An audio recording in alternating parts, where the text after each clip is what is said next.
Hey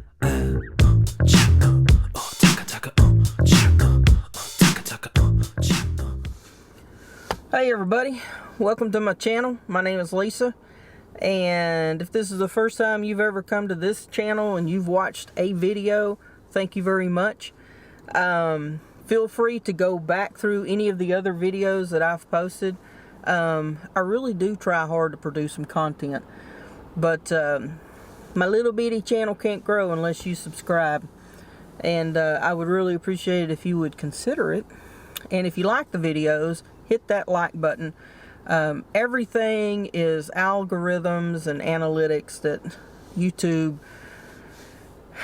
reads, so your help is very much appreciated.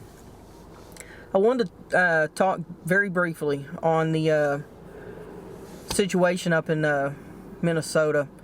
It's disturbing. You can't defend that officer. That man didn't need to die.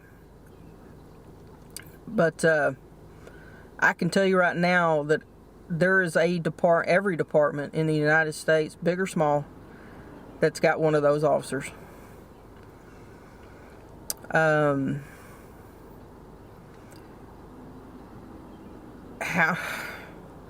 Thanks to cameras, that guy's out of there, and but it cost a man his life. So, you know, law enforcement's a dirty business. It's a hard business, and I can say that because I did it 22 years, but I never did that to anybody. Put my knee into somebody's neck. I just never did that. It's not taught. That is not a use of force. Oh, it's use of force, but it's the wrong kind. I didn't watch any of the videos in their entirety because, honestly, I just cannot watch stuff like that anymore. When I retired with a little bitty crack in my pot. And so for my emotional well-being, I just don't watch it. I don't want to hear a man plead for his life, that he can't breathe. I don't want to hear it. I can't take it back, you know.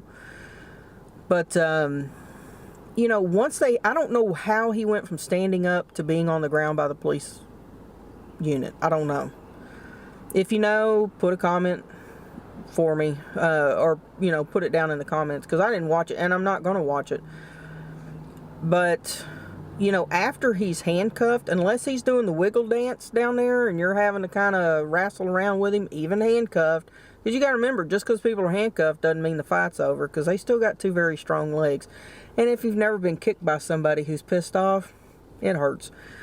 So, I'm just saying that from experience. I can't tell you how many times we'd get somebody that's combative and we're trying to get them into the back seat of the car, and they give it one last heave-ho, man, and it's like getting kicked by a horse. It hurts. So, but that's a quick way to catch another charge. But I don't know how he went from standing up to being on the ground. I don't know. But once he was on the ground, again, unless he was being combative and they're having to deal with that, but even when that's over, put him in the car. Pat him down, stick him in the car. That's what we did.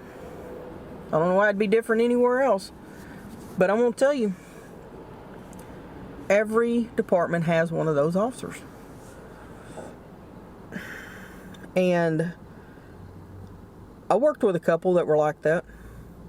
I don't know if they ever put their knee in the neck, but I knew there were some times where I thought, oh my God, we're going to be in internal affairs. And that's what it should have been crossing the mind of these other three that were standing around. And I guarantee he's done it before and they've seen it before. And I don't know if they were just intimidated to do something. Because I never saw with my own eyes another officer that I worked with tell another officer to back off or pull him away. I never saw it. But I'm going to tell you, my deepest conviction was, you are not going to have me in internal affairs and cost me my job. And if you will have that mentality, go ahead and intervene. The guy on the ground is a human being. He may be one of those that has a laundry list of criminal, stupid crimes, but he's still a person. And you have a responsibility to intervene, even if your own coworker in a uniform that's a police officer is taking something too far or has been doing it for too long. You have that responsibility. And I can assure you, when those guys went home, the other three, when they went home that evening, they knew they were in deep crap.